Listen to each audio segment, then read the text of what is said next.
ద్రాక్షారామ శ్రీ మాణిక్యాంబ సమేత శ్రీ భీమేశ్వర స్వామి దేవస్థానం EO Tarakeswararao ఇద్దరి సిబ్బందిపై అవినీతి ఆరోపణలు వస్తున్న నేపథ్యంలో ప్రజా దర్బార్ నిర్వహించిన రాష్ట్ర కార్మిక శాఖ మంత్రి వాసంశెట్టి సుభాష్ ఆలయానికి పిలిచే టెండర్లు ఆలయ ప్రాంగణంలో దుకాణాల యజమానుల నుంచి భారీ మొత్తం సొమ్ములు వసూలు చేసి స్వాహా చేశారని పలువురు ఫిర్యాదు. వైసీపీ ప్రభుత్వ హయాంలోనే ఆలయంలో అవినీతికి అంకురార్పణ జరిగిందని, రథం తయారీలో భారీ అవినీతి, దాతల సొమ్ముతో రథాన్ని తయారు చేసి మాజీ మంత్రి వేణు పేరు శిలాఫలకంపై ఎలా వేశారంటూ ఈవోను నిలదీసిన మంత్రి సుభాష్. నేను క్యాన్వాసింగ్ తిరుగుతున్న సమయంలో అనేక మంది ప్రజలు ద్రాక్షారామ భీమేశ్వర స్వామి గుడిలో చాలా అక్రమాలు జరుగుతున్నాయి, అక్రమ వసూళ్లు జరుగుతున్నాయి అని గతంలో జరుగుతున్నాయి కూడా అని చెప్పడంతో ఈరోజు ఇక్కడ వాటి గురించి సమీక్ష ఏర్పాటు చేయడం జరిగింది.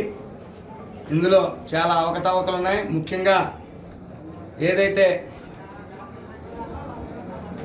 వైఎస్ఆర్ మంత్రి చెల్లిపోయిన వేణుగోపాలకృష్ణ ఉన్నాడో ఆ వ్యక్తి రథం నేనే నిర్మిస్తాను అని చెప్పి వేల కోట్లు దండుకోవడం జరిగింది.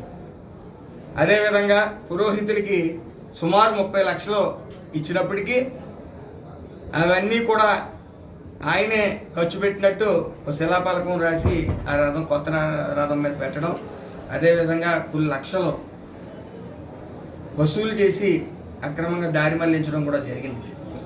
వెంటనే ఆ శిలాఫలకాన్ని తొలగించడం సాక్ష్యాలతో పట్టుకుని గతంలోనే ఒక నెల రోజుల క్రితం జరిగింది. ఈ రోజున ప్రతి దాంట్లోనే అవినీతి. ఇక్కడ కంప్యూటర్లు ఉన్నాయని చెప్పి బిల్లులు పెట్టడం, ఆ కంప్యూటర్లో చైతన్య అని తోట తిరుమూర్తులు గారి ముఖ్య అనుచరుడు, అతను సానుభూతిపరుడు, ఇక్కడ ఉద్యోగం చేస్తూ ఈ అవినీతి చేసి వైసీపీ నాయకులకు అందజేస్తూ ఉన్నాడు. వాళ్ళ శాలరీలు చూస్తే ₹1,00,000 70,000. అలాగే ఈ భీమేశ్వర స్వామి గుడి దగ్గర సెక్యూరిటీ గార్డులు ఏర్పాటు చేసామని చెప్పి చూపించి విపరీతమైన మందు బాటిల్స్, గ్లాసులు అవి కూడా మేము చూడటం జరిగింది. ఎక్కడ కూడా అలసత్వం. అదేవిధంగా ఈ భీమేశ్వర స్వామి గుడిలో ఇద్దరు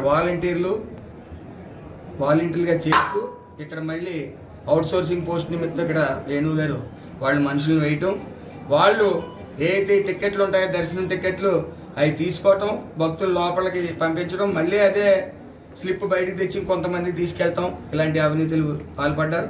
అదేవిధంగా ప్రతి టెండర్లోని వాళ్ళ అనుకూలమైన మనుషులు ఇటు తోట త్రిమూర్తులు గారు, అటు మన వేణు గారు కూడా ఈ గుండు పట్టి రాక్షసుల్లా పీడించారు, అవినీతిమయం చేశారు.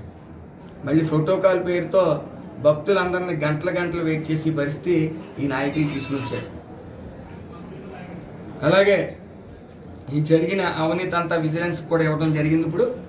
అలాగే మరి మంత్రి అయిన వేణు వాళ్ళ ఇంట్లో ఏ ఫంక్షన్ జరిగినా సరే ఇక్కడ వంటతనం చేత పంచపక్ష పరమాన్నాలన్నీ వండించుకుని ఒకసారి కాదు ఇంచుమించు 100 సార్లు పైబడి ఆయన ఇంట్లో ఏ ఫంక్షన్ ఉన్నా ఎవరు వచ్చినా సరే ఒక ఇంచుమించు 70-80 వేల రూపాయలు